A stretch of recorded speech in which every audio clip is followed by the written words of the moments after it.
Welcome to Love Talk. My name is Gregory Morgan, and you are live on the air. My question is about forgiving people, how you can forgive a person. I know that it's, the result will be for myself if I could forgive. I can't do that. I wonder how that's going to happen. Mm-hmm. How can I manage to do that? Yeah, okay, that's a great question, and I'm sure that there's probably about 1,000 people watching that have that same question. Listen, I've been confronted by this in my own life, so it's something that I want to share with you from my own personal experience and from working with thousands of people over the last 20, 30 years. I want to tell you that it is very easy to forgive. Is it? Yeah, but you may be looking in the wrong place. So sometimes we look where we think something will be, or where it ought to be, or where we can see, but we don't actually look where it is. And forgiveness is literally giving up something. Most people never examine what it is that you're actually giving up, right? So we look for a way to forgive someone thinking that forgiveness means that what they did is okay, and nothing could be further from the truth. It's just far from the truth. We are not saying that what they did is forgivable. We're not saying that it's tolerable, it's acceptable. We will ever put up with that again. What we're saying is we are giving up our right, because you have a right to resent this person or thing. Is it a person that you want to forgive? Is it something that happened, an event? What is it that you want to forgive? I can forgive easily people, Anybody? A stranger or friends or relatives. But the thing is about my parents, and I love them more than anybody else in my life. But still, there are some things that they've done. Right. And some of the things is related to their background and their own experience, and and I love these people. This is the main problem. Okay, let's start with your parents, okay? Yes. Because if you can forgive your parents, you can forgive anybody, right? Mm-hmm. Okay. Now, thanks for sharing that with me. People that can't forgive lack a certain amount of self-esteem. It takes somebody who thinks highly of themselves in order to be able to forgive somebody else, first of all. So I want you to check in with how have you devaluated yourself. Yes, I'm not sure how I evaluate myself. Sometimes I evaluate normally, sometimes very high, and sometimes very low.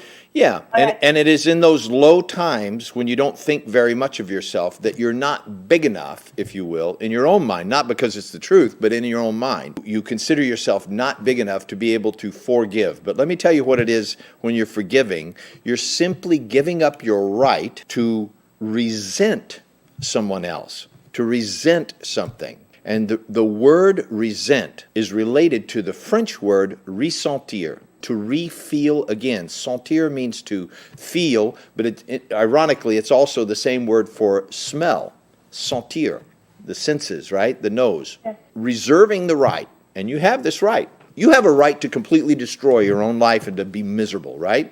Yes. Nobody can tell you how to live your life. So that's your right, and if you want to live your life in a way that's destructive to yourself and causes you to get old and sick and fat and ugly and stupid, you can do that. It's your right. Now, if you want to live your life in a way that will have you stay young and be healthy and beautiful and gorgeous and happy and full of energy, you have a right to do that too, right? And nobody can tell you you can't. So when you are reserving the right to smell again those old feelings, whatever happened a long time ago, right?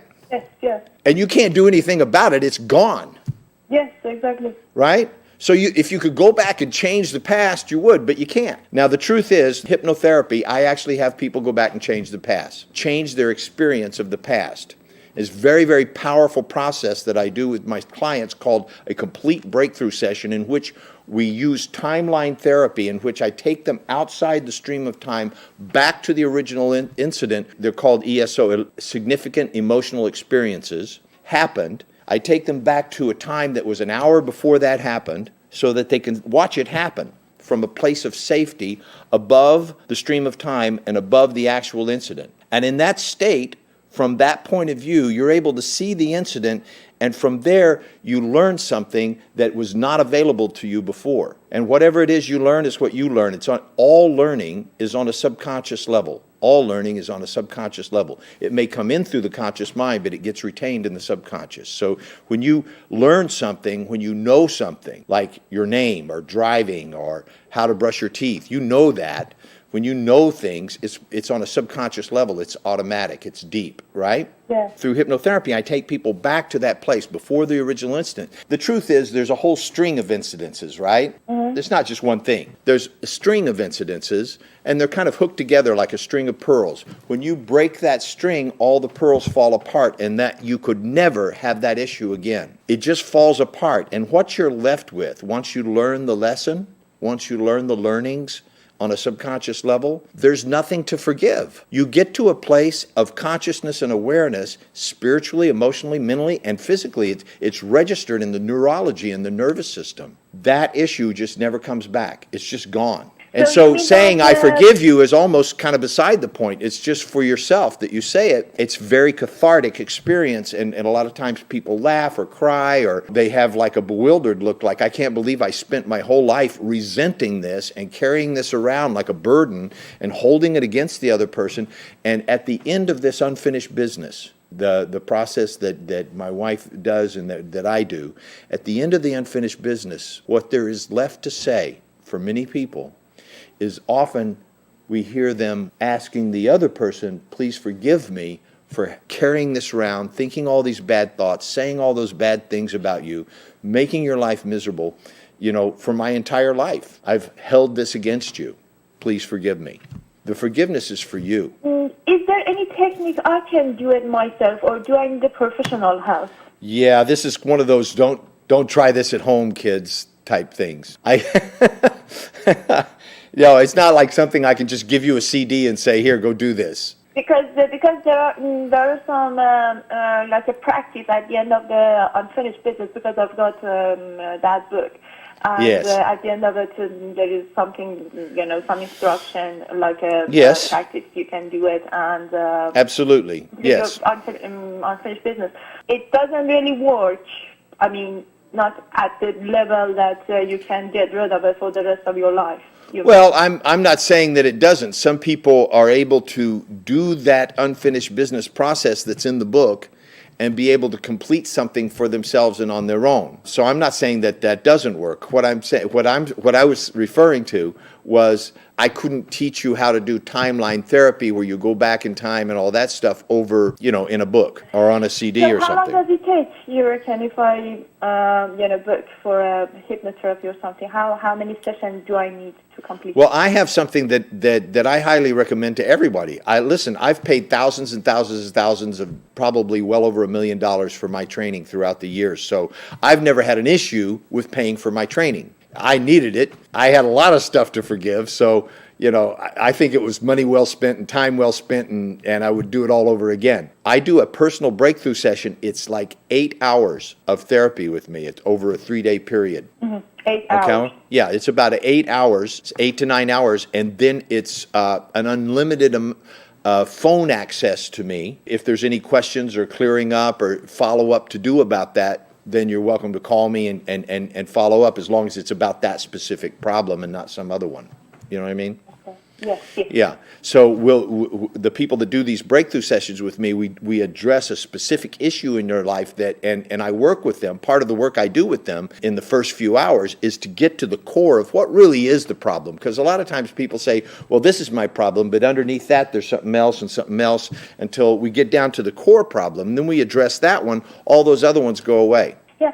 And something else about that one. If the problem is not because of the one thing that a person did to me, if it was because of that person's character, it's like, why my father is like that? Why my mother is like that? If this is the person that, this is his or her character, and you can't do anything about it. It's like... Well, that's true anyhow, isn't it? It's like, you see a no, but wait, I mean, I understand your question. I understand your question, but I don't think you understood mine. Rocks are hard, right? If I handed you a rock, it would be hard, right? Yes. The fact that rocks are hard, do you like it? Do you dislike it? I can't do anything. These rocks are hard. Rocks are hard, right? Yes. Water's wet, right? Yes, exactly. Fire is hot. Yes. right?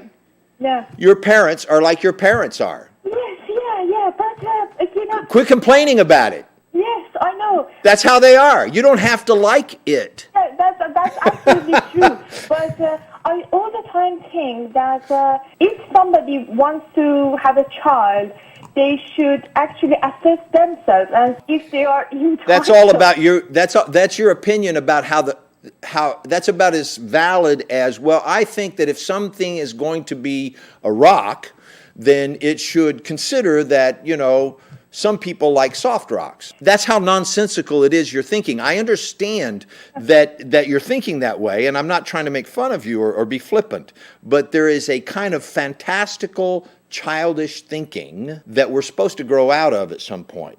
We're supposed to have our mental capacities be able to assess something and go, oh, that's just how it is. Now, the truth is, you will eventually come to that realization. My job as a coach is to save you 20 years of beating yourself up and your parents and having a miserable life and get you there like within 30 minutes to an hour, okay?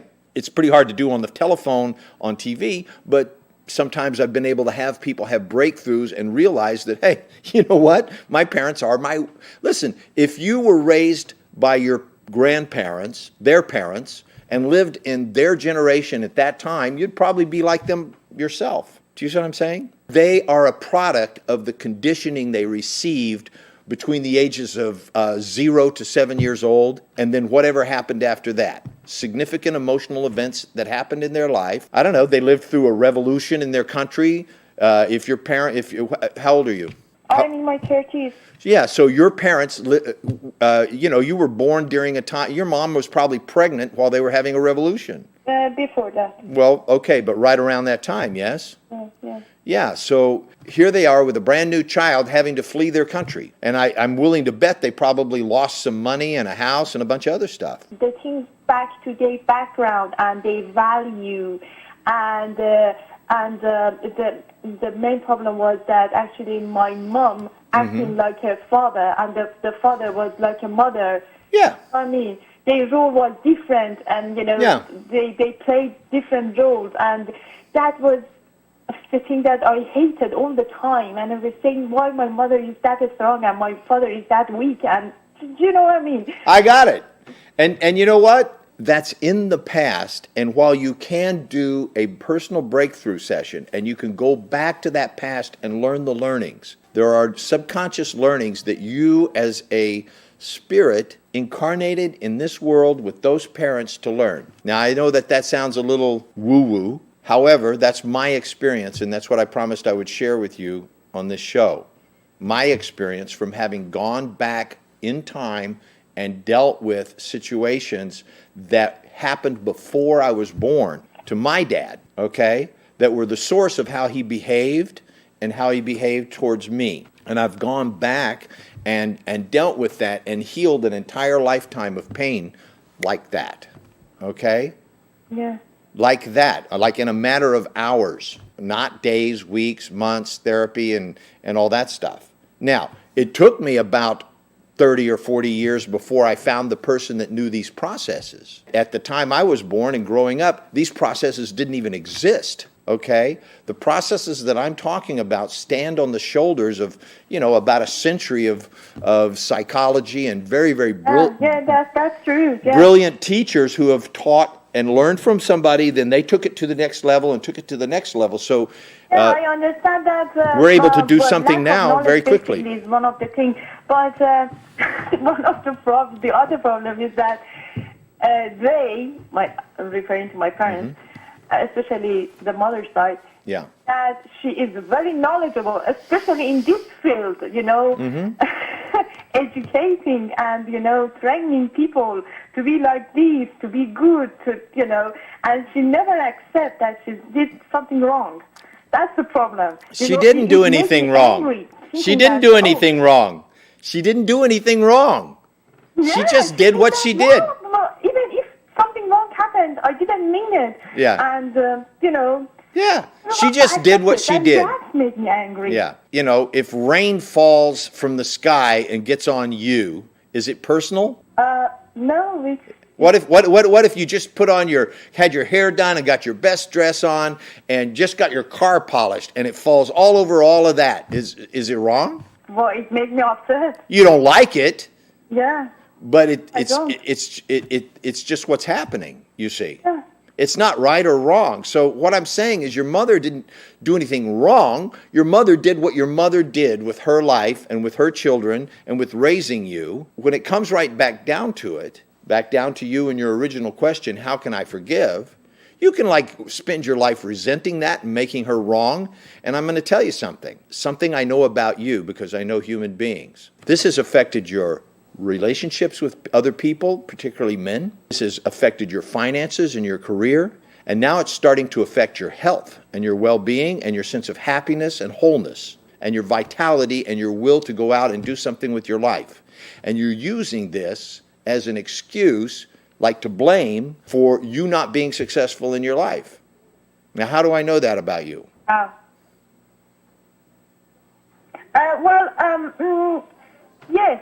Yes. No, I did. So you have a right to hold on to that, but you also have a right to give it up. Yeah. And listen, I realize that, I've done this exercise on this show before, and I hate to keep doing the same thing over and over, but I want to have you imagine if you had a feather in one hand and a bag full of rocks or something else in the other, heavy, okay? And you held them out like this, which one would be harder to hold on to? The hard and the rock one? Yeah, which one would be harder to let go of? Sorry, say it again? Which one would be harder to let go of, the rocks or the feather?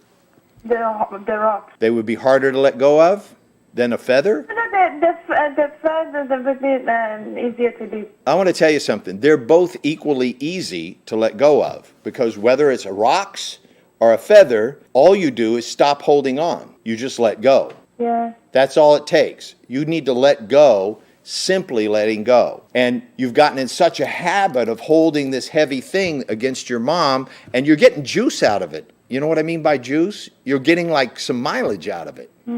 You're in your 30s and you're still making your mom wrong for how she raised you. Yes. I'm going to tell you what you're getting out of it too. Okay, I already told you what it cost. Now I'm going to tell you what you're getting out of it. You're getting to avoid being responsible for your life. You're getting to avoid the domination of knowing that you and you alone are responsible for your life. That feels like domination when you're used to blaming someone else. But that's the alternative. Either they're responsible for how your life turned out or you are. What's it going to be? Well, obviously. Whoa, just answer that one. For my life. Huh? I am the responsible for my life. Okay, so if you're responsible for your life, thank you very much, and I acknowledge that. Now, that's something that you know intellectually, but you're not living it yet. How you know something is you're living it, right? When you do it in practice. Well, you just do it, like you know how to walk, right? Yeah. You do it without even thinking. Yes. Right? You got to get across the room. You used to walk. But there was a time you didn't know how to do that. You had to struggle. You fell down and stuff, right? Okay, but now you know how to walk. And the reason I know that you know how to walk is because you just do it.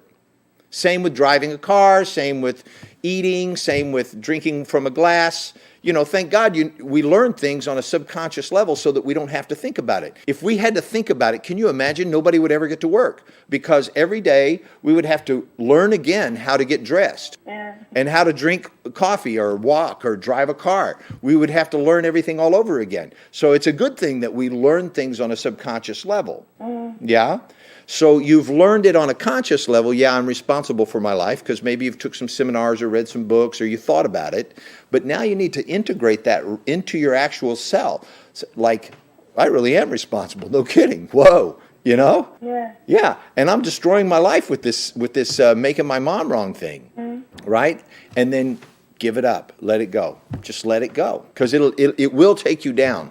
That resenting. When you ressentir, smell again a bad feeling, there's a whole world of negative, toxic hormones and pheromones that bathe your brain and your neurological system and weaken your muscles, weaken your system. The eyes get weak. the throat gets dry, the stomach gets queasy. It affects your sexuality. It affects your sleep patterns. It affects your eating patterns. It actually affects what you can see and not see, and what you can hear and not hear. You ever met somebody that's kind of thick-headed? Yeah. Right? They're kind of thick-headed, and they see something right in front of them, and it's plain for everybody to see, but they can't see it, or they can't hear it. Yeah. That's somebody who's put on layers and layers of toxic resentment until they've gotten old and stupid. I was kind of joking earlier, but when I said you have a right to get old and stupid and ugly and fat, right? You can do all that if you want to. But it's usually the source of all that. And I'm saying this from my own experience, from working with people and from having to heal my own resentments. I'm 10 years younger than I was 10 years ago. If you saw pictures of me at 40 or 45, I looked like I was older than I am now, because I gave up a bunch of stuff and my body responded in a positive way, because I wasn't bathing my neurology in a bunch of negative feelings anymore. Wow. Yeah, I got younger, and I could see it in photographs. Everybody tells me. When I go back and visit my family, I went back once, and they hadn't seen me for 17 years, some of the people back there. And they saw me, and they were old. You know, like they had lost their hair, and they were gray, and they said I looked younger than I did the last time they saw me. And I know it's true. So I'm not talking, this show's not about me and how I look or any of that stuff. It's just, I'm talking from my own experience. This is not something I've read. It's something I'm living from day to day. Whenever I resent somebody or get angry, or I just know, man, I can feel the toxins just rushing into my blood. So I immediately do the processes that I know to do to clear myself of that and to give it up. That doesn't mean that I put up with crap from anybody. Yes. I don't know if you can say crap on TV, but I just did twice. They're laying there like going, okay, but I just don't take anything from anybody. That doesn't mean that I tolerate stuff. I just don't hold it in resentment. I say what I need to say and move on, right? And so there may be some things for you to say to heal the relationship with your mom and to give it up. And if you need some help with that, I highly recommend that you do a breakthrough process with me or somebody that's certified and qualified to do that, and I don't know that many people that are. I've written several articles about hypnosis and hypnotherapy and neuro-linguistic programming. And we've been doing a little neuro-linguistic programming, whether you realize it or not, advanced neurological repatterning, where I literally just wipe the slate clean. It's like if you had a bunch of viruses in your computer and you called your computer guy and he came in and wiped it clean and reinstalled the program so that they had a fresh reinstall and everything was working crisp and clean again, and it had an antivirus so that could never come back. It's a little bit like that. That's a good analogy to what I do with people. Reprogramming my mind. Well, I can't do it without you wanting me to. Do you know what I mean? Yes. And I certainly can't put in anything that the subconscious mind won't accept something that it doesn't want. You know, it's very powerful, so obviously there's a great deal of responsibility of only giving people positive suggestions like, you know, you have the resources to become younger, wiser, like that, right? Yeah. So I give people positive and then they take that in, and then they find themselves acting naturally in a more empowered way. How about that? Yeah, that's great.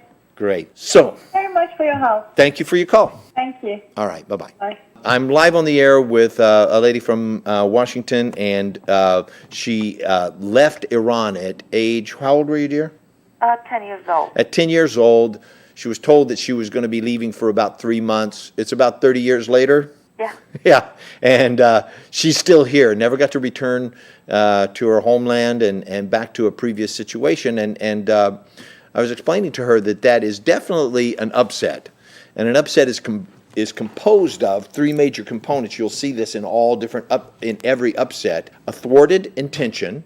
That means you intended to do something and it got cut off and there was nothing you could do about it. An unfulfilled expectation, right? You expected something to happen, quite naturally so, and surprisingly, it didn't. And also an undelivered communication, meaning there's something to be said or something that you need to hear, or maybe both, but a communication that never got delivered and you never got received. What else was there, dear? What I didn't attach to the beginning of my issue here is we left when I left with my parents, of course, when they to Europe first. What happened is I was 10 years old, but I knew a little bit more what than a 10-year-old supposed to be knowing. So I used to just save my money pockets when I was going to private boarding school in Germany, and buy tickets. And my dad had to caught me a few times at the airport. And and then on top of it, they sent me to America to be in a more destination, and stayed with family members. All I got over it. So nationwide. that's just more of the story. And listen, I'm sure you and probably just about everybody watching this show have fascinating, long, and elaborated stories about how they were expatriated from Iran, and I keep telling my wife we should make a movie someday that would be a composite of all the stories that we've heard, because we've heard fantastic things that have occurred in people's life. However, the story is like the menu. It's not the meal. The story is the story, and it's a great story. And I think you should write it all down and make a book out of it. And maybe they'll make a movie out of it. No, and I'm not saying that to be flippant. I really mean it. As far as what you personally are dealing with, that is the pain of that. You said it's like your life is on hold, and you're in your 40s now. The pause mode. Yeah, it's like pause, on hold, pause. It's time to move on with your life. It's time to take the finger off the pause button and to begin to put it on fast forward, so that you begin to live a fulfilled, vital life that makes a difference, that you're proud of, that takes the traumas of the past and creates them into a power that is unstoppable. The Tibetans have a saying, early trauma, great destiny. Yeah, one did of you the hear reasons, that? Gregory, that before calling you, I never thought about calling and getting some professional, skilled help here with my issue is because I have no problem. I mean, I'm willing. Always, when you want something, you have to. That's what I was thinking, and maybe I'm wrong, and maybe I'm right, and that's why I need your help. I always thought you have to give something in order to get something. So you have to evaluate things and see which area is more important to your life. So, and I'm with my age now, I'm willing to handle this messed up even regime and still live there. Okay. And some people laugh at my face and they say, "Okay, well, you got education, you got this, you got that. You don't have no problem, and you still want to go there." All right. So listen, I'm going to interrupt you. Yeah. Because this is still more of the story. Yeah. You do need and I'm glad that you called. I can help you. My wife can help you. There's any number of people that can help you. I can help you very quickly. All right? So that's what I want to let people know. That's what I want to let you know. You don't have to go to years of therapy to handle the circumstances in your life, because it's no longer necessary to do that. Okay? You can get to the source of something that's troubling you and move forward very, very quickly. Okay? And so right now you're stuck in the story, and how I know that is, like, no matter how many times I tell you that the story doesn't matter, you keep wanting to tell me more of the story. I hope that you're listening, and I hope that you will take my advice and contact me at my office and allow me to help you complete this so that you can move on with your life. Okay? Are you willing to do that? Well, definitely I will. Okay, great. Thank you very much. Thanks for your call. Thank you. Bye-bye. Bye-bye. Okay, you have been on hold for a while. Thanks for waiting. No problem. You're from San Jose. Yes. How can I help you? Actually, recently, I've been having some relationship issues with friends and people around me, and they've sort of ended their friendship or whatever with me. And I guess Okay, I'm in so the let me process of get more learning, specific about this. You said I've been having some relationship issues, but I want to ask you exactly what is the issue and how is that a problem for you? Because the sooner we get to that, the sooner we can get to the solution. Right. The issue is that, like I said, my friends, I guess ex-friends, have stopped their friendship with me. Okay, so some friends fired you as a friend. Why? Yeah, I guess I was looking for that one. Well, yeah. Why did they do that? Exactly. That's what I've been trying to realize that. I mean, Did you ask them? Figure that out, I guess. Did you ask them? I don't know. In the process, I just, how you were talking about Excuse me. Did you ask them? negative thoughts. Did to you? hold you down? Okay, hold on. I'm not sure if you can hear me or you can't hear me, but I keep asking you, did you ask your friends why did they fire you as a friend? What's going on? Did they fire you because you never listen when they talk? Just kidding. The reason I didn't answer you back was because I couldn't hear you. Okay, I got it. Thank you. No problem. We didn't actually have a conversation about why and how it happened. It just happened, and I guess the problem is I wish I could ask them, but we don't have contact. Well, okay, but we don't have contact. You mean they said never call me again or something? Something like that, or just not answering. And I'm not a pushy person. I don't believe that you should push for friendship. Well, okay, but who's responsible for your life? For my what? I'd like to speak to the person that's in charge of your life. That would be me, sir. Great. So, what's between you and getting in touch with these people? Is it more than one? Yes. Okay, and going to them and saying, hey, we were friends. I noticed that our communication is completely stopped and that you haven't been returning calls to me, and it's like I've been thrown out of your circle of friends. I'd like to know, is it something I said? Is it something I failed to do? Did I hurt you, piss you off, disappoint you? You know, what's going on here? You know, talk to me. Yes, And it would be easier if it was only one person, but... Well, okay, but we're not talking about easy. We're talking about responsible. Responsibility is never easy. I mean, sometimes it is, but responsibility isn't needed when you want to do something and it's easy. You don't need to be responsible for that, right? You just need to follow what you want to do and it's easy. Responsibility kicks in when you don't want to do it and it's not easy. Right. Right? But it also involves them wanting or...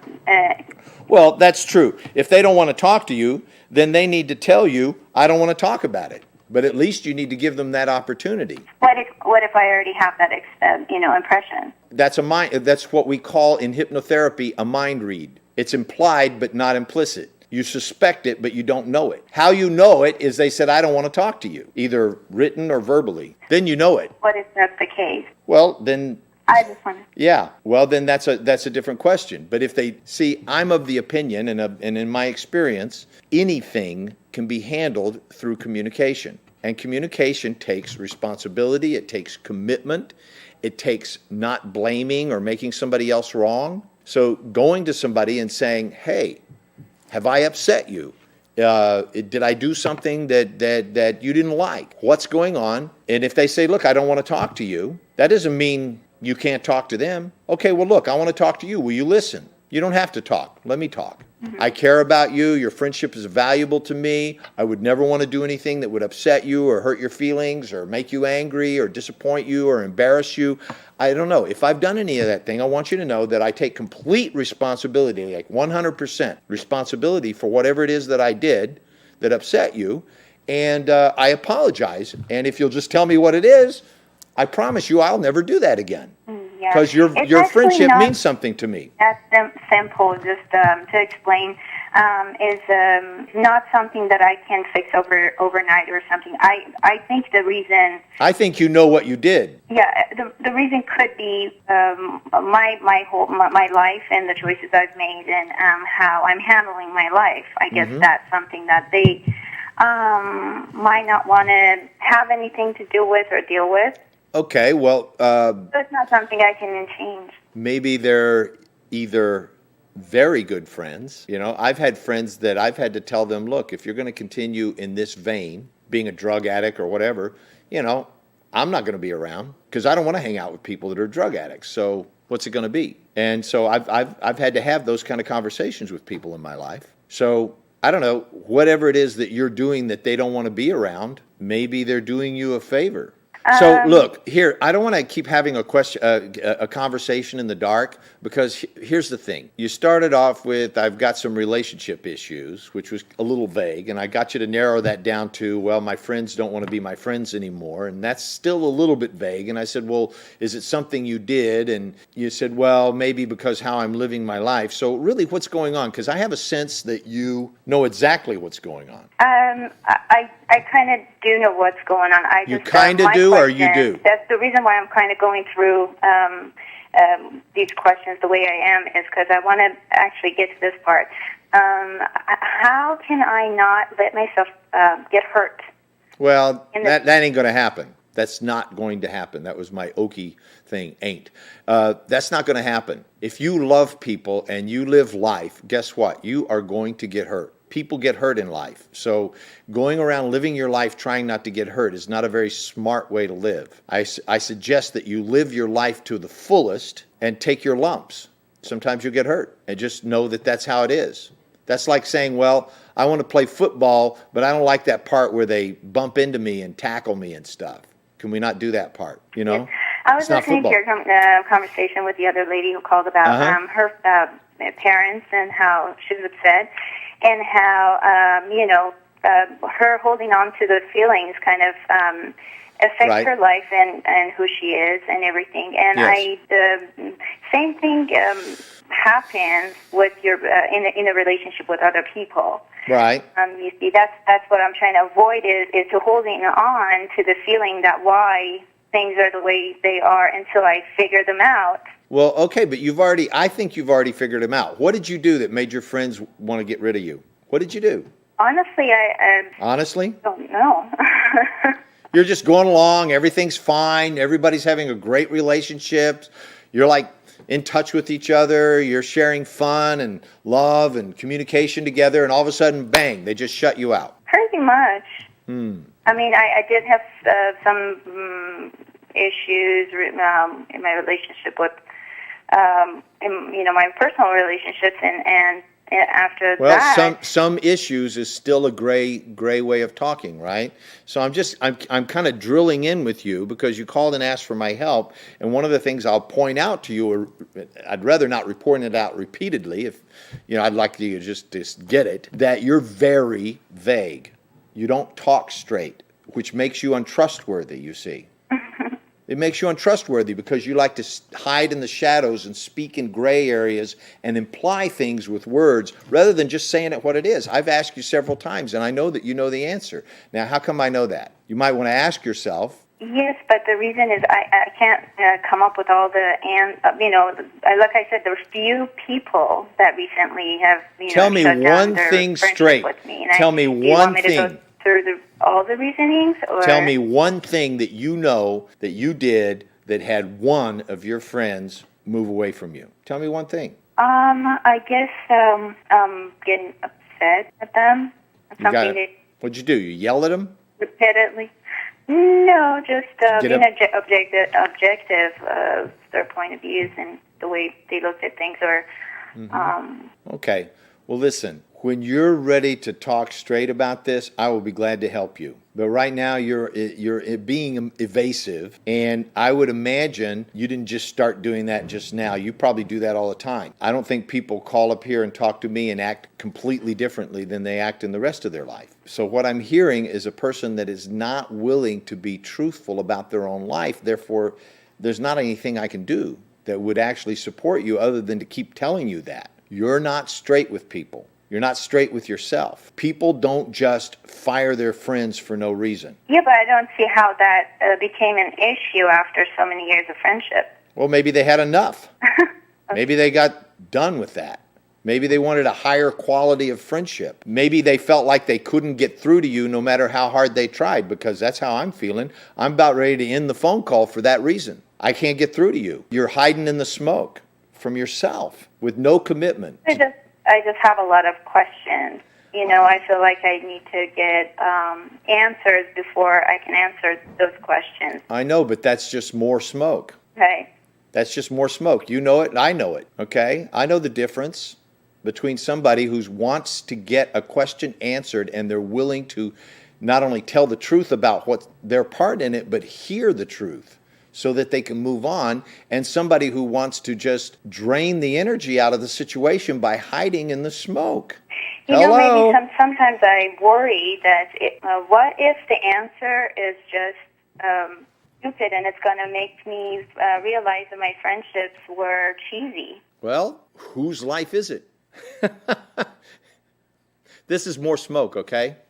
This is just, you live in a world of shadows and smoke and gray. You're not black and white, and I don't know that you're capable of being black and white. Like, this is what's so. Like if you said, you know what, I'm a very superficial person, and I've never been authentic with anybody in my whole life. I don't know who I am, what I'm about, what my life's about, and so I spend all of my energy and all of my friends' energy and time and conversations being phony. That would be getting a little closer to the truth now, wouldn't it? And I'm sorry to be so tough with you, but I mean, hey, snap out of it. You will never have an authentic relationship with people until you can be straight with yourself. Life isn't about looking good and getting by. I don't know what you did or didn't do with your friends, but I can see how you're being as I'm trying to help you. And I suspect that you've been in other conversations where people have really tried to get in there with you and make a difference with you. It's like trying to grab hold of water or smoke. You're like evasive and diffuse, and you always have another answer. But that answer doesn't go anywhere. It doesn't lead anywhere. It leads to more smoke. And I know that this is hard for you to hear. You've probably never had anyone talk really straight to you like that. But it would be a disservice to you if I was any other way. No, I appreciate it. It's much better than just eating it and just blank, nothing. Yeah, but if I can like smack you a little bit and say, hey, snap out of it, get real with yourself. And then there will be people from all over that will want to be with you, because you know what? The world wants something more than anything. They want to be with an authentic human being. They really, really do. Except for those who are committed to living an inauthentic life. And then they run from authentic people like scared to death. There are people that can see right through the smoke, and other people that are committed to being in an inauthentic life don't want to be around them. So what would you suggest me to do? What's the very first thing? Yeah, well, the very first thing is like, let's get right with you, okay? And I think the fact that you're watching a show like this, that you called here, and that you waited online for like a half hour or something, shows me something about you. It shows me that you've kind of come to the end of a phase, or the end of your rope, so to speak, and that you realize that, hey, maybe I should reach out and see if I can get some help with my situation, with myself, with managing my own emotional state and my psychology, okay? Now, I don't know what has happened in your life, okay, or how come you became the way that you became, and it's not a bad way to be, it's just, it's not working for you, right? Right. It's just not working. It's not good or bad, it just doesn't work. You end up feeling isolated and alone and asking yourself, how did that happen? And like I said earlier at the very first of the thing, I said, maybe your friends are doing you a big favor. Mm-hmm. I've been where you are. I've been in a place where nobody wanted to be my friend, and I felt lonely, and I couldn't connect with people, and they'd blow me off, and they'd say, oh, we're going to be over here, and then they wouldn't be there and stuff like that. That happened to me at an early part of my life when I was in my 20s too, where I just couldn't connect with people. Yes.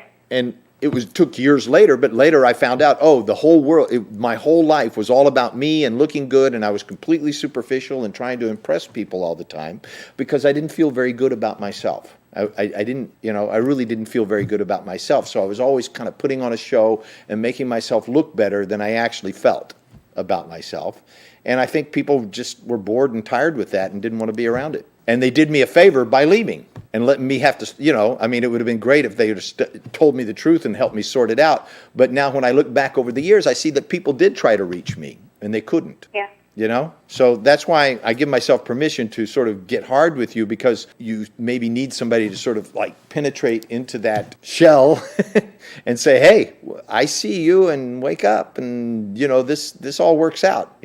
Just get real with yourself. And as far as what I think you should do is, I think that it would be great if you had a coach, if you got some coaching, maybe a couple of sessions, set out to correct this in your life. I can tell you exactly how to do that. And there's my number and stuff on the screen. You're welcome to call me or somebody like me that can help you to deal with this situation in your life, okay? Thank you very much. I'm very proud of you for making the call. Thank you. Thank you. All right. Bye-bye. All right. Bye. Okay. Thank you for joining me, and I will see you again on Love Talk.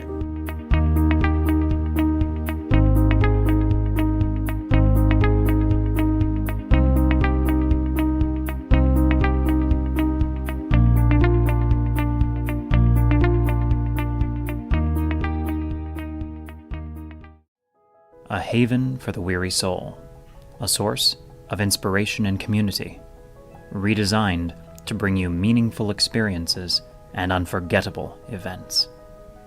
We are a worldwide community of vibrant individuals, displayed in the people who are a part of it, from many nations, backgrounds, and beliefs. Through powerful outreach programs, the struggles of everyday life are confronted and conquered, transforming those who participate into the best versions of themselves. One-on-one sessions are available to keep you headed in the right direction, coupled with the best resources to remind you how to live, whether at home or elsewhere. Programs designed for men, providing the building blocks of maturity, commitment, integrity, and leadership, paving the way for productive and fulfilling manhood. Beyond an understanding of masculine leadership,